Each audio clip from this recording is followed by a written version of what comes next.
வணக்கம் மகளே, welcome to நம்ம திருச்செந்தூர். எல்லாரும் எப்படி இருக்கீங்க? இன்னைக்கு வியாழக்கிழமை திருச்செந்தூர் முருகன் கோவிலில் பக்தர்கள் கூட்டம் சும்மா அமோகமாக இருக்குது. நான் ஏற்கனவே சொல்லியிருந்தேன், சம்மர் ஸ்டார்ட் ஆகிட்டு. சம்மர் ஸ்டார்ட் ஆனாலே திருச்செந்தூரில் இந்த வெள்ளிக்கிழமை கூட்டம் அதிகமாக இருக்கும், புதன்கிழமை கூட்டம் கம்மியாக இருக்கும். அந்த மாதிரிலாம் கிடையாது. சம்மர் முடிகிற வரைக்கும் ஒரே மாதிரி தான் இருக்கும். அண்ட் ஒரு ஸ்மால் இன்ஃபர்மேஷன், ரூம் புக்கிங்லாம் பண்ணணும்னா கொஞ்சம் ப்ரீவியஸாகவே பண்ணிக்கிறங்க. ஏன்னா திருச்செந்தூர் முருகன் கோவிலில் தேவஸ்தான ரூம் கிடையாது. அதனால் நீங்கள் ப்ரைவேட்டில் தான் ரூம்ஸ் எடுத்தாகணும்.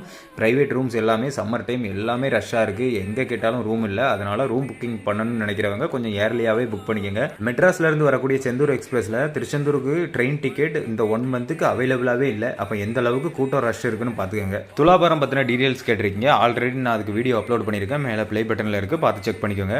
இப்போ தான் ஒரு பௌர்ணமி முடிஞ்சது. எல்லாரும் அடுத்த பௌர்ணமி பற்றி கேட்குறீங்க. அடுத்த பௌர்ணமி வர்ற 22ஆம் தேதி மாலை 7 மணிலேருந்து 23ஆம் தேதி மாலை 7 மணி வரைக்கும் இருக்குது. நன்றி மக்களே. தொடர்ந்து நம்ம திருச்செந்தூர் சேனலை சப்போர்ட் பண்ணுங்கள், ஷேர் பண்ணுங்கள். இன்று உங்களுடன் நான் அகிலன்.